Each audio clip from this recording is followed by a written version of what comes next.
சிறு சின்ன ஒரு பொது உதாரணம் இந்த இடத்துல நான் சொல்லி ஆகணும். ஒரு பொது உதாரணத்தை சொல்லுகிறேன். ஒரு கதை நம்ம புரிந்து கொள்வதற்காக, கீழே உள்ளவங்களை பார்க்கிற மேலே உள்ளவங்க பார்க்கக்கூடாதுன்னு சொல்கிறதுக்காக ஒரு செய்தி பாருங்கள். ஒரு ஒரு ஒரு ஒரு ஒரு அறிஞரிடத்தில், ஒரு பெரிய கலைமானிடத்தில் ஒரு பிரச்சனை வருது. என்ன பிரச்சனை? ஒருவர் வீட்டில் வாழ்கிறாரு. அவர் வீடு சின்ன வீடு. அவர் 30-40 ஆடுகளை வளர்க்குறாரு. சின்ன வீட்டில் வாழ்கிறாரு.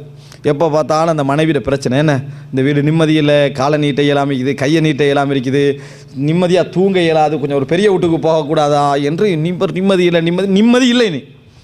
இவர் எப்படா இந்த நிம்மதி அடைகிறதுன்றதுக்காக ஒரு அறிஞர்கிட்ட போய் எப்படி நான் நிம்மதி அடைதல் அப்படின்னு கேட்குறாரு. நான் எதை சொன்னாலும் நீ செய்வியான்னு கேட்குறாரு. நான் எதை சொன்னாலும் செய்வேன். ரைட், உனக்கு ஏதாவது பிஸ்னஸ் என்ன பண்ணுற? எனக்கு ஆடு இருக்கு, ஒரு 30 ஆடு. சரி, நீ இந்த 30 ஆடை எதுக்கு போகிற? வீட்டுக்குள்ளே வச்சு சாப்பாடு கொடுக்கணுன்றாரு. பிரச்சனை, நான் வந்ததே வீட்டுக்கு நெருக்கம், நிம்மதி இல்லைன்றதுக்கு. இந்த 30 ஆடையை நான் வீட்டுக்குள்ளே வச்சு சாப்பாடு கொடுத்தா பிரச்சனை டபுள் ஆகுமே. நீ எது சொன்னாலும் செய்கிறேன்னு சொன்னியா இல்லையா? சரி, இப்போது 30 நாள் வாழ்ந்தார். அன்றைக்கு போய் ஏதோ மனைவி நல்ல ஒரு முடிவோடு வந்திக்கிறான் எதிர்பார்த்தா 30 ஆடையும் வீட்டுக்குள்ளே எடுக்கிறாரு.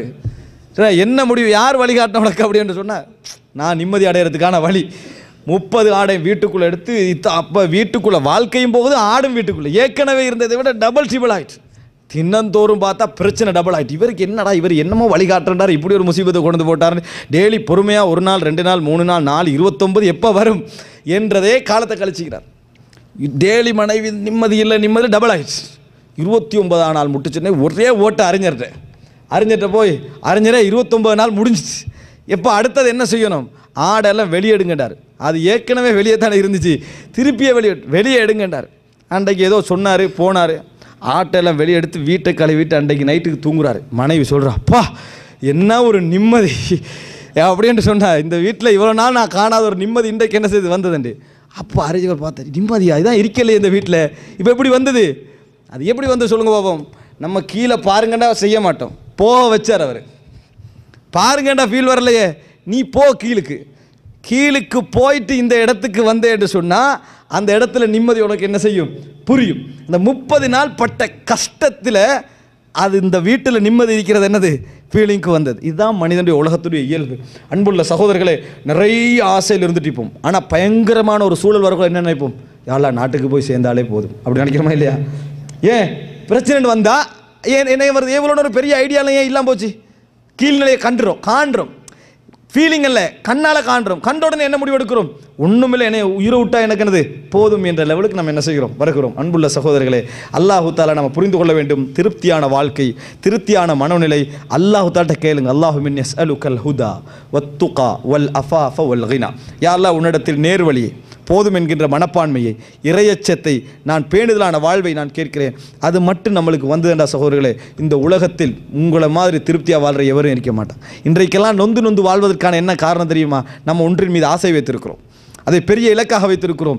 இதை மட்டும் நம்ம அளவாக வைத்துக்கொள்ள ரெடியாக இருந்தால் இந்த உலகத்தில் நீங்கள் கவலைப்படுவதற்கு வேறு எதுவுமே இருக்காது. கவலைகள் வேதனைகள் வாழ்ந்து எப்படி பதறக்கூடாது.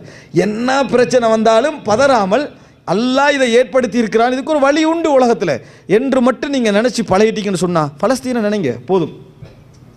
பக்கத்தில் கண்டு கொண்டு இருக்குங்கிற கொத்தாக இறைச்சிகள் போல போடப்பட்டு கொண்டு போகிற குழந்தைகளை மட்டும் நினைங்க. உங்களோட வாழ்க்கையில் வந்து அல்லாஹ் எவ்வளோ திருப்தி சந்திக்கிறான்னு என்ன செய்யும்? பக்கத்தில் உள்ள நாடு நீங்கள் திருப்தியை அனுபவித்துக் கொண்டிருப்பதற்கு அப்படி மேலுக்குள்ள ஒரு நாடு. அல்லாஹ் தாலா இவ்வளோ தந்திருக்கிறானே என்று நினைத்து நன்றி செலுத்துவோம். ஆனால் அப்படி இல்லை, நமது மனோநிலைகள் அப்படி இல்லை. அன்புள்ள சகோதரர்களை, ஒரு அறிஞர் சொன்னார், எப்படி எந்த அமல்கள் எல்லாம் மௌத்தை உனக்கு வெறுக்க வைக்கிறதோ, இந்த உலகத்தில் செய்கின்ற எந்த செயல்களெல்லாம் மரணத்தை உனக்கு வெறுக்க வைக்கிறதோ அதை விட்டு பழகு, நீ என்றைக்கும் மௌத்தை பயப்பட மாட்ட. எப்படி எந்த அமலெல்லாம் உனக்கு மௌத்தை வெறுக்க வைக்கிறதோ அந்த செய்யாத மீது பழகு, உனக்கு மௌத்தை பற்றி அச்சம் என்ன செய்யாது, இருக்காது. நீ ஒரு வேலையை செய்கிறாய், யா அல்லாஹ் நான் மௌத்தாகக்கூடாது, இது கொஞ்சம் நேரம் செய்யணும் அப்படின்ற ஒரு எண்ணம் வந்தது, அதை விட்டுரு. நீ மௌத்தை பற்றி என்ன செய்ய மாட்டாய், பயப்பட மாட்டாய்ன்னு சொன்னார். நம்ம எதில் ஈடுபட்டிருப்பதனால நம்ம மரணத்துக்கு பயந்து கொண்டிருக்கிறோமோ அதுகளை விட என்ன செய்யணும், பழக வேண்டும். சகோதரர்களே பாருங்கள், ஒரு சின்ன ஒரு உபதேசம். ஒரு அறிஞர் கேட்கிறவரிடத்திலே, நீங்கள் இப்பொழுது இருக்கிற நிலையில் மௌத்தாக தயாரா? எல்லாரும் என்ன சொல்லுவோம், இல்லை.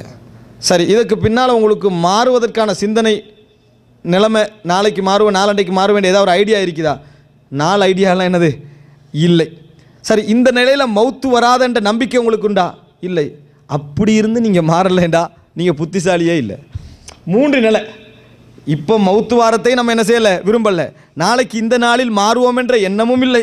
இப்பொழுது மௌத்து வராது என்கின்ற உறுதியும் இல்லை. அப்படி இருந்து மாறலைன்னா நம்ம புத்திசாலியா? இல்லை.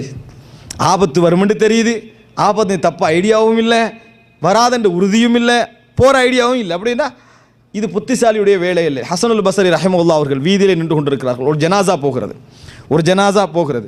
பக்கத்தில் ஒரு நண்பரை பார்த்து சொல்கிறார், இந்த ஜனாசா இப்பொழுது மௌத்தாயிற்று, இந்த உயிர் போயிட்டு, அல்லாஹ் ரப்புல் ஆலமீன் இதற்கு உயிர் கொடுத்து இந்த உலகத்துக்கு அல்லாஹு தஆலா அனுப்பினால் திருப்பி பழைய பாவங்களை இந்த ஜனாசா செய்யுமான்னு கேட்டார். நிச்சயமாக செய்யாது. ஏன்னா மௌத்தை கண்டு வந்துட்டு, கபரை கண்டுட்டு வந்துட்டு ஒரு நாளும் செய்யாது. இப்போ அல்லாஹு தஆலா அந்த ஜனாசாவுக்கு அந்த வாய்ப்பை கொடுப்பானான்னு கேட்டார். கொடுக்க மாட்டான்டார். அல்லாஹு தஆலா அந்த ஜனாசாவுக்கு அந்த வாய்ப்பை கொடுக்காது விட்டாலும் உனக்கு தந்திருக்கிறான். உனக்கு என்ன செய்கிறான்? இப்போ அந்த வாய்ப்பை தந்திருக்கிறான், அதை பயன்படுத்தி கொள்ளுங்கள் என்று சொன்னார். அன்புள்ள சகோதரர்களே, இதை விட ஒரு உபதேசம் சொல்ல முடியுமா? நம்ம மௌத்தாகி எழும்பினா அல்லாஹ் அவருக்கு அந்த சந்தர்ப்பத்தை கொடுக்கல, ஆனால் மரணத்தை காட்டி எங்களுக்கு ஒரு சந்தர்ப்பம் தந்திருக்கிறான். நம்ம மாறவில்லை என்று சொன்னால், அன்புள்ள சகோதரர்களே, மாற்றங்கள், நம்ம எடுக்க வேண்டிய முயற்சி, நமது பொறுமை, போதும் என்கின்ற மனப்பான்மை, இந்த மாதிரி விஷயங்கள்